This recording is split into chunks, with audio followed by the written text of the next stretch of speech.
Sir आप लोग अब हो जाएगा।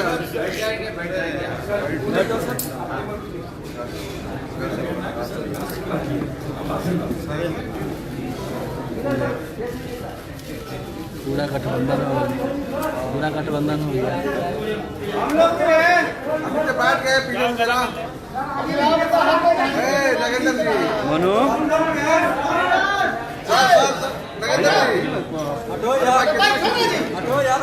बैठे खींचिए ना। हाँ अरे अरे यार बैठ गए लो ना भाई।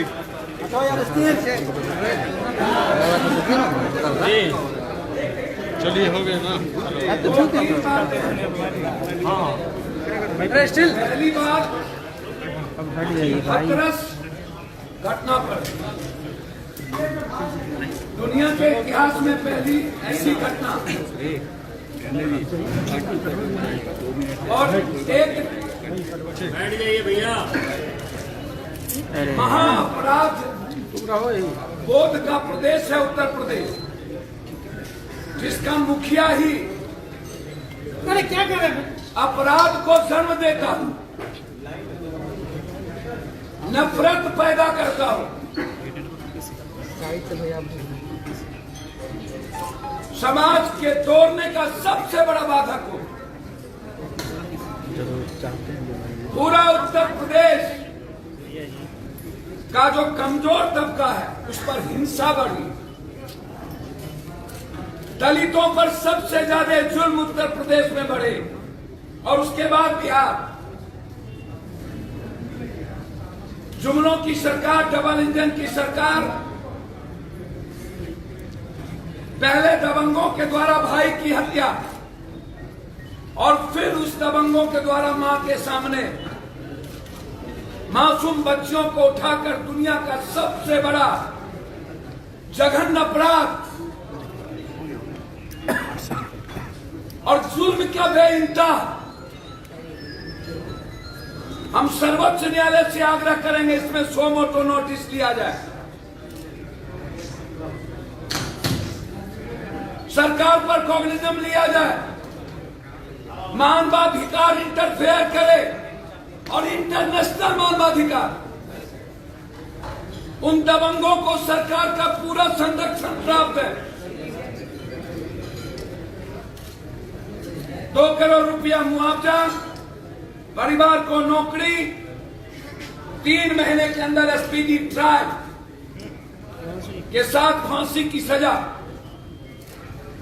पीडीए के तरफ से और हमारे आदरणीय नेता डॉक्टर प्रकाश अंबेडकर साहब, जिनकी देश के निर्माण में हमेशा से सांप्रदायिकता के खिलाफ हिंदुस्तान के 90% समाज निर्माण में जिनकी भूमिका, देश जब जब सांप्रदायिकता के कारण संकट में पड़ी,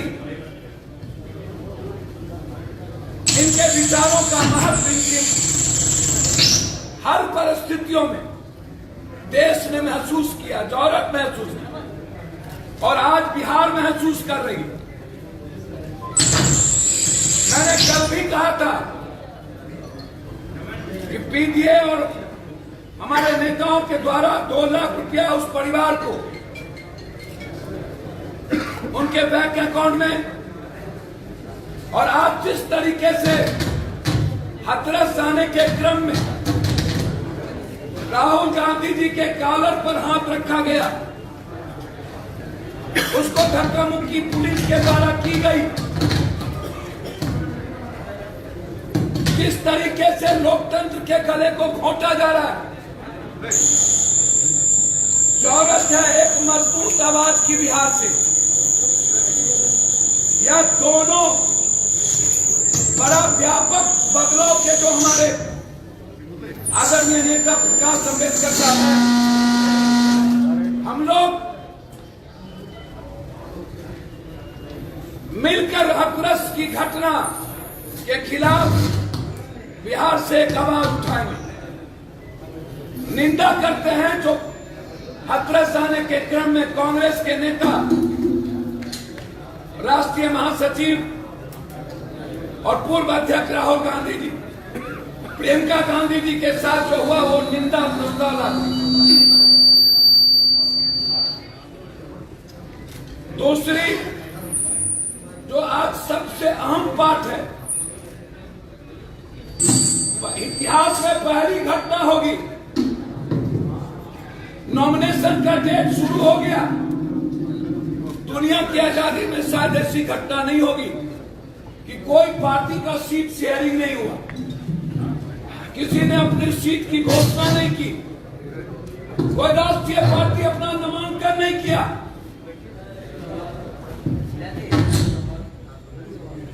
अब मैं उम्मीद करता हूं बिहार बचाने के लिए जो मुहिम है लगातार एनडीए और यूपीए के खिलाफ, एक तरफ सांप्रदायिकतावाद, दूसरी तरफ जातीयतावाद और तीसरी तरफ मानवतावाद, और ये सामने जो हम बैठे हैं वो है मानवतावाद, इंसानियत का पैगाम, सौहार्द का अमलदार, एक ऐसी ताकत बिहार से हिंदुस्तान को एक आवाज देने की मुहिम, हिंदुस्तान को बचाने की मुहिम।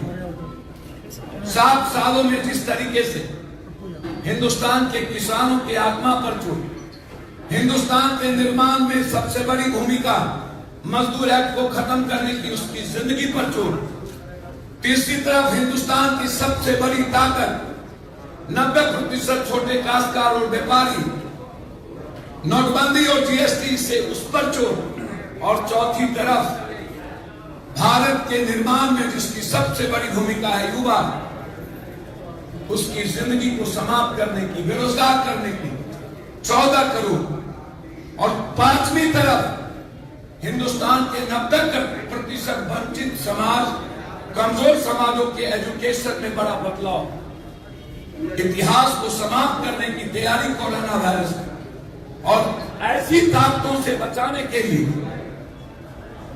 पीडीए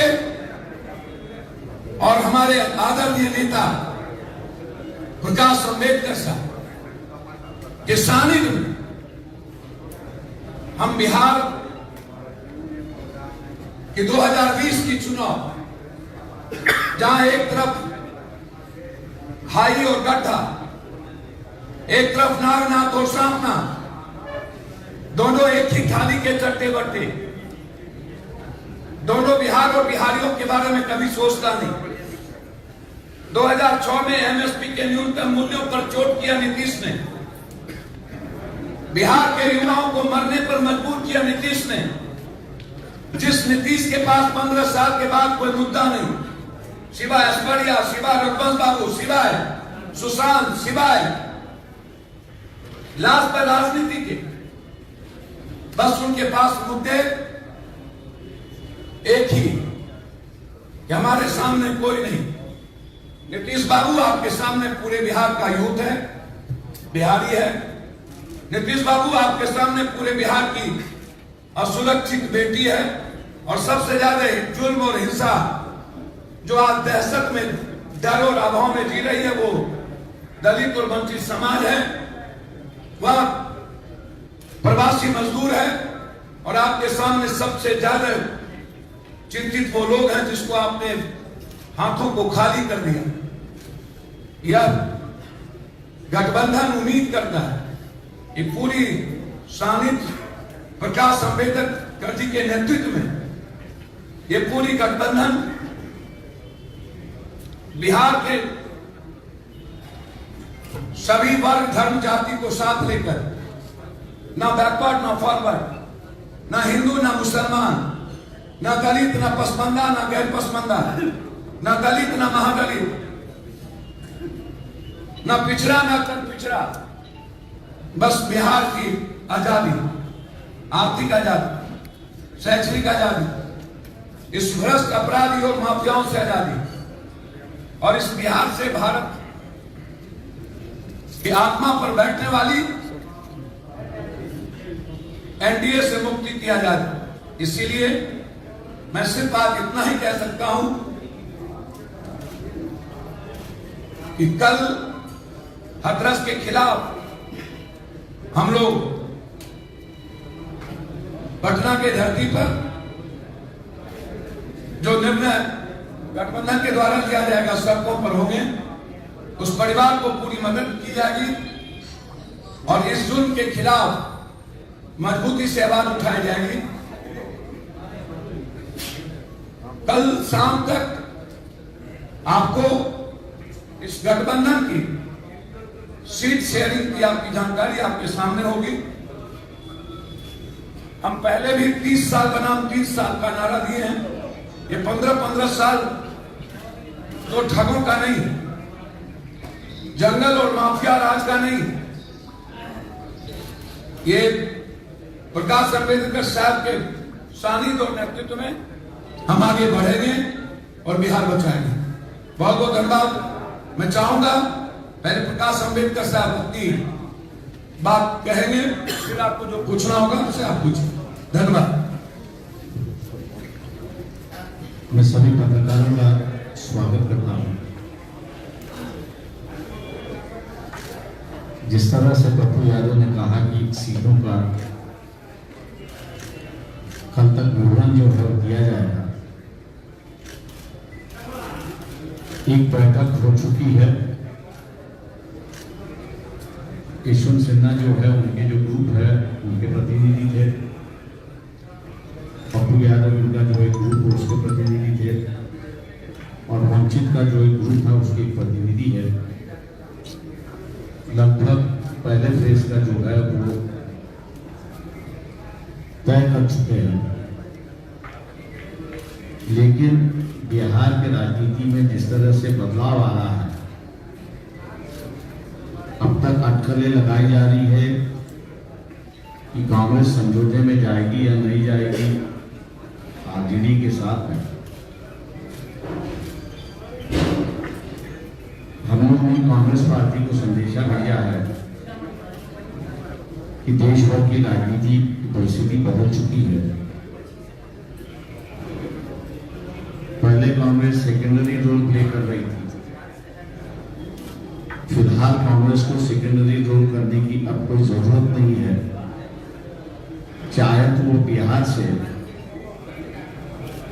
सामने से अगर लीड करना चाहे तो हम कांग्रेस के साथ जाने के लिए तैयार है, कांग्रेस को मदद करने के लिए नहीं। हम लोग उम्मीद करते हैं कि कांग्रेस एक सबसे बड़ी पार्टी है इस देश में। 2010 से लेके जिस तरह का माहौल आरएसएस बीजेपी ने बनाया था, तो जिस कैंप को लेके बीजेपी की सत्ता होने के बाद ही और उनके ही कार्यकाल में तो जिस कैंप का मामला जो है वो कोर्ट में हियरिंग हुई, उसकी एविडेंस भी ला लिए, जजमेंट भी आ चुकी है। जज ने ये कहा कि हर दिन में इंतजार करता रहा कि आज डॉक्यूमेंट आएंगे, आज डॉक्यूमेंट आएंगे, लेकिन तुम जिस कैंप के डॉक्यूमेंट आरएसएस बीजेपी की सरकार है वो कोर्ट के सामने नहीं लिया है, और बरी करने के अलावा मेरे पास कोई रास्ता नहीं है, ऐसा वक्तव्य उस जज ने वहां पर कहा। कितना करते हैं उसमें मैं उसमें नहीं जाना चाहता हूं, लेकिन जिस कैंप की वजह से कांग्रेस पूरी तरह से बदनाम हो चुकी थी, वही पूंजी स्कैम का मामला जो है वो दिया है, और इसलिए कांग्रेस से हम लोग आज कह रहे हैं कि आप सामने से आके डील करिए, हम आपको मदद करने के लिए तैयार। कल का वक्त हम लोग ने इसलिए तय किया है कि एक दिन कांग्रेस का रवैया जो है क्या है, क्या मैसेज आता है, बातचीत से चली है, फाइनल मैसेज क्या आता है उसके लिए हम लोग इंतजार कर रहे हैं। अगर कल कांग्रेस का फैसला अगर नहीं आता है तो हो सकता है कि ये जो फ्रंट हम लोग ने बनाया है, इनकी जो सीट शेयरिंग की जो परिस्थिति है, व्यवस्था है, उसका फर्स्ट फेज का जो हिस्सा है कौन कितने लड़ेंगे इस पर मेरे ख्याल से तय हो चुका है। मैंने कहा कि उसका पूरा विवरण का हम लोग देंगे। जिस तरह की परिस्थिति बन रही है, मैं उतना ही कहूँगा कि अगर हम लोग इकट्ठा रहे तो यूपी की सरकार को यहाँ पर हरा सकते हैं और एक नई इस देश की शुरुआत हुई। आज एनडीए की सरकार केंद्र में है। जिस तरह से खबरें लद्दाख की बॉर्डर से आ रही है वो एक तरफ है, और दूसरी तरफ यही सरकार जो एनडीए की सरकार जो है वो चाइना से मदद ले रही है और खरीद भी रही है। क्या सही है क्या गलत है ये पता नहीं चल रहा है, हकीकत क्या है वो भी पता नहीं चल रहा है। बताने के लिए सरकार तैयार नहीं है। एक तरफ चाइना के साथ में हमारा वॉर हो सकता है ऐसी एक परिस्थिति बताती है, और दूसरी तरफ चाइना से ही ये माल खरीद रहे हैं। यार आपकी वॉर की परिस्थिति है तो चाइना के साथ का पूरा संबंध वहां पर टूटना चाहिए, उसका ऐलान भी सरकार यहाँ पर कर रही है। और इसलिए गुमराह बनाने की जो बात है ये सरकार की है, इसलिए हम लोग ये कह रहे हैं कि एनडीए की सरकार बिहार से अगर चली जाती है, कांग्रेस से हम यही बता रहे कि अगर बिहार से अगर एनडीए की सरकार गई तो देश भर में एक नारा जाएगा कि एनडीए की सरकार को बदलो और मानव बचाओ, इंसानियत बचाओ। जिस तरह से रवैया हाथरस में दिखाई दे रहा है, परिवार को ना बताते हुए उस बच्ची का भी अंतिम संस्कार कर दिया, उसको जला दिया है। ये पता नहीं है कि उसका विस्तार बचाया रखा है या नहीं बचाया रखा है, इसकी भी जानकारी नहीं है। पोस्टमार्टम हुआ है या नहीं हुआ उसकी भी जानकारी नहीं है। जिस तरह की यूपी के पुलिस बयान दे रहे हैं कि उन पर रेप नहीं हुआ है, उनकी रीढ़ की हड्डी टूटी हुई नहीं है, उन पर किसी भी प्रकार का खरोच नहीं है, ये जो पुलिस के बयान आ रहे हैं, दो हॉस्पिटल के जो डॉक्टर्स थे उनके जो बयान हैं, दोनों अलग अलग किस्म के बयान वहां पर आ रहे हैं। और इसलिए जिस सरकार के पास कोई इंसानियत नहीं है उस सरकार को रखना मैं समझता हूँ कि उचित नहीं है। और इसलिए ये फोरम के माध्यम से हम लोग एनडीए की सरकार के खिलाफ यहाँ पे मोर्चा खड़े हुए उम्मीद करते हैं कि लोग हमको साथ देंगे इस एनडीए की सरकार। और भी पूछता हूँ आप हर प्रेस कॉन्फ्रेंस में वक्तव्य लेके आते हैं, क्या जनता के बीच में वक्तव्य लेके नहीं करते? देखिए मैंने सुबह खुलासा किया था कि ये जो स्टाफ है ये होटल का स्टाफ है, ये मेरा स्टाफ नहीं, मैं बेयर नहीं कर सकता। आप डिमांड करते होंगे तब ना? सर मैं डिमांड नहीं करता। आज बिहार का सवाल है, एक सवाल है सर। और एक डॉक्टर प्रकाश अंबेडकर को बाउंसर की आवश्यकता नहीं, विचारों का संगम, साहित्य का दर्शन है। जिस परिवार ने इस देश के निर्माण की भूमिका में सबसे महत्वपूर्ण भूमिका निभाई और आज हम गर्व करते हैं, वहां ये विषय नहीं है। विषय बिहार है, विषय हाथरस है, विषय एनडीए है, विषय कांग्रेस है, जिसके बारे में हमारे आदरणीय नेता ने स्पष्ट कहा कि हम कांग्रेस को साथ देने के लिए तैयार है, मदद के लिए तैयार है। कांग्रेस आगे आए, यह पूरे पीडीए गठबंधन इसमें सभी लोग, चाहे चंद्रशेखर जी हो, सीपीआई हो, अटंगी हो, एलएलपी, जो भी कांग्रेस हो, सभी लोग। इसलिए मैंने कहा कि बिहार जब देश महाराष्ट्र से जब बचती है तो उसकी भूमिका प्रकाश अंबेडकर साहब ने बिहार को देखा और महसूस किया। इसलिए उनके सानिध्य में पीडीए संरक्षक के रूप में हम बनने को तैयार हैं, और मैं उम्मीद करता हूं इस गठबंधन का संरक्षक हम आदरणीय प्रकाश अंबेडकर के नामों की घोषणा करेंगे। एक सवाल है सर। आप कहते हैं कि आज कॉम्बिनेशन चल रहा है, सीट शेयरिंग नहीं हुआ, लेकिन आप तो अभी तक गठबंधन नहीं कर रहे हैं। सर मैं आपको बहुत क्लियर बता दूं कि व्यापक हितों में और एनडीए को रोकने के लिए सिर्फ हम लोगों ने आग्रह किया है कि कांग्रेस को आगे आना चाहिए, कांग्रेस निर्णय ले, हमारी पूरी गठबंधन कांग्रेस के साथ खड़ी। सर एक सवाल है सर प्रकाश जी से। प्रकाश जी आप बड़े चेहरे हैं, दलित के बड़े चेहरे हैं। बिहार विधानसभा चुनाव में दलितों को मतलब कि फोकस करके हर पार्टी है वो काम कर रही है, वोटरों को रिझाने के लिए हर तरह के जो फैसले हैं, निर्णय है या फिर घोषणा है कर रहे हैं। ऐसे में जो दलित हैं, महादलित हैं, उनका कितना कह लीजिए कि सरकार बनाने में भूमिका होती है और सरकार बनने के बाद उनको क्या लाभ मिल पाता है? देखिए सरकार बनने के बाद उनको तो लाभ कोई मिलता नहीं, ये बात सही है। हम लोग की यही कोशिश है कि वो सिस्टम का एक हिस्सा बने और इसलिए गठबंधन की जो चर्चा हुई, इस गठबंधन की चर्चा में ये तय हुआ कि जो आरक्षित सीट है वही दलितों को दी जाती है और वही आदिवासियों को दी जाती है। एक सोशल बैलेंसिंग होता है, लेकिन पहली बार इस बार इलेक्शन में होगा कि जनरल सीटों से भी आदिवासी और शेड्यूल के जो है वो कैंडिडेट उतारे जाए। बदलाव की अगर राजनीति शुरुआत करनी है तो आपसे ही बदलाव की राजनीति शुरुआत होती है और उसका हम लोग चयन करना है। प्रकाश अम्बेडकर जी, एक सवाल ये है कि आपका यहाँ कोई संगठन नहीं है, पप्पू यादव जी के सहारे आप सियासी फसल काटने पहुंचे नहीं क्या? देखिए अगर शायद मेरे पास संगठन नहीं होता तो मेरे पास इतने लोग नहीं बैठे और ना यहाँ जितने भी राजनीतिक दल है उस राजनीतिक दलों से मैं बातचीत नहीं की। ये बात सही है कि पॉलिटिकल संगठन नहीं, लेकिन दूसरे संगठन आज मौजूद है कि जिसके माध्यम से मैं ये सब कर सकता हूं।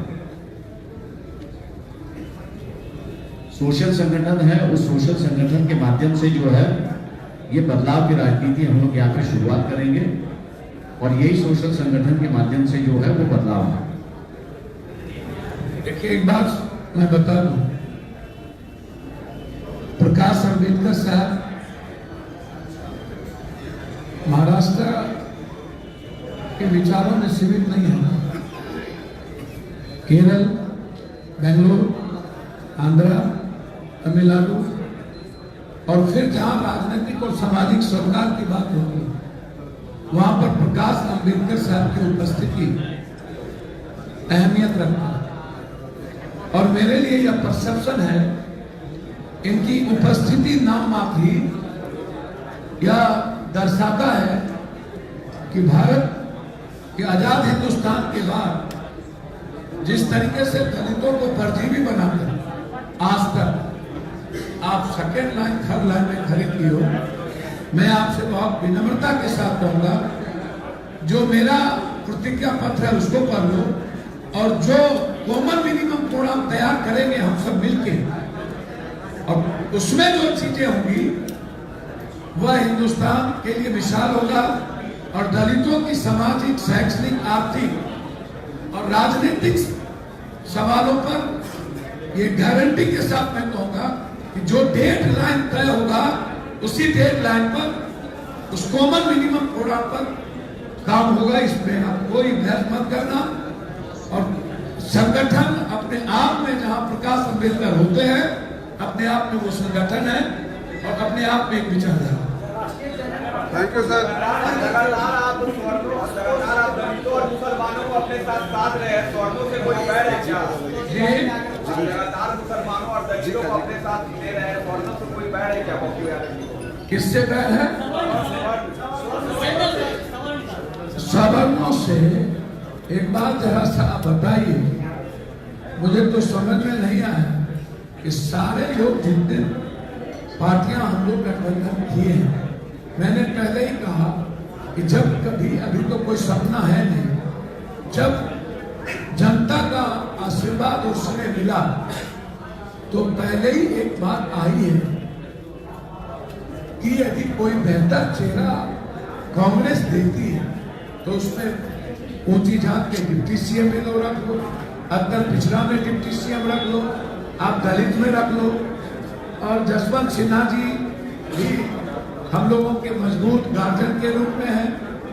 ऐसा नहीं है। जहां तक सवाल है बड़े व्यापक चीजों का, मैंने पहले ही कहा कि नीतीश कुमार लालू यादव का डर दिखाते हैं ऊंची जातियों को, और लालू यादव डर दिखाते हैं माइनॉरिटी और दलित का, जो अब ये राजनीति नहीं है। पप्पू यादव पूरा खून और अपने आप में फॉरवर्ड है, बैकवर्ड है और दलित है। आप उसकी चिंता ना करें। आप कांग्रेस के साथ जाने की बात कर रहे हैं, अगर उससे पहले राजद आपको ऑफर देगी तो क्या आप उनका समर्थन करेंगे? भैया बहुत क्लियर है, मेरा कोई राजद और लालू यादव जिससे बैर नहीं है। मेरा साफ है कि नीतीश कुमार और लालू यादव की परिवार से अलग हट करके यदि आप राजद भी किसी बड़े गठबंधनों का हिस्सा होती है जिसमें नेतृत्व किसी दलित अत्यंत पिछड़ा या किसी मजबूत लीडरशिप के नेतृत्व में जाता है, और वो इस पीडीए के गठबंधन को महसूस करते हैं कि बिहार बचाने की जरूरत है एनडीए को खात्मा के लिए, तो निश्चित रूप से हम स्वागत करेंगे। और कुछ पप्पू यादव जी, सोशल मीडिया पर इस तरह की खबरें आ रही हैं कि पूर्व डीजीपी गुप्तेश्वर पांडे के खिलाफ हम चुनाव लड़ेंगे, ऐसा कोई इरादा है कि आपने? मुझे कुछ समझ में नहीं आता है कौन है गुप्तेश्वर पांडे जी। उनसे नौरुला बलात्कार हत्याकांड का सवाल पूछिए, मैं बस इतने में। मुख्यमंत्री का चालक कौन है? आप जी, प्रकाश अम्बेडकर साहब हमारे संरक्षक हैं, हमारे गार्जियन हैं। प्रकाश अम्बेडकर साहब भारत को बचाने की भूमिका में भी आ रहे हैं। इनकी चिंता, गहरी चिंता बिहार से भारत को बचाने की मुहिम है, और हम सब इनके संरक्षक में तय करेंगे। और अभी मुख्यमंत्री की चिंता आप मत करिए, अभी बिहार की जनता की चिंता करिए। जनता तय करती है मुख्यमंत्री कौन होगा, परेशान आप मत बनिए। चिराग जी से कोई बात नहीं है? चिराग जी बीजेपी को छोड़ेंगे या नहीं, आप उनसे पूछिए। मैंने पहले भी कहा है, बीजेपी को छोड़ेंगे और आगे बढ़ेंगे तो निश्चित रूप से सहयोग लेने में कोई गुरेज नहीं होगा। उपेंद्र कुशवाहा जी ने आपकी दावत कबूल की है अभी तक कि नहीं? हाँ, उपेंद्र कुशवाहा जी ने आपकी दावत कबूल की है? देखिए, लगातार हम साथ में हैं। उनका मैंने पहले कहा कि मुख्यमंत्री का कोई सवाल नहीं है। वो जब जनता मैंडेट देगी उस वक्त विधायक दल का बैठा और हमारे संरक्षक सभी लोग रहेंगे। जो बिहार के बेहतर निर्माण के लिए होगा उसको निश्चित रूप से सामने लाया जाएगा। आप चिंता मत करिए, आप उस सब पर मत जाइए। जिनका भी सहयोग लेना होगा बिहार बचाने में, यदि वो सहयोग देने को तैयार होगा तो हम स्वागत करेंगे। यदि अंतिम पंक्ति में रखते हैं उसके नाम पे उसको नौकरी के लिए आगे चल जाता है, क्या दलितों को राज्यसभा तक भैया, दलितों को सम्मान की चिंता मत कीजिए। एनडीए और आरएसएस का सबसे बड़ा जो सामाजिक और शैक्षणिक दुश्मन बनाए हुए हैं दलितों को, और बाबा साहब अम्बेडकर की आइडियोलॉजी और संविधान पर सबसे बड़ा हमला किसी का है वो आरएसएस और बीजेपी का। और इस देश में बाबा साहब अम्बेडकर जिसने सर्वधर्म समभाव वसुधैव कुटुंबकम और सार्वभौमिकता के दर्शन को लाया है, दुनिया में फिर कोई नहीं हो सकता। आप बेफिक्र रहें, जहाँ इतने बड़े चेहरे हैं और सारे दलित लीडर हैं, वहाँ दलित का अहित नहीं हो सकता।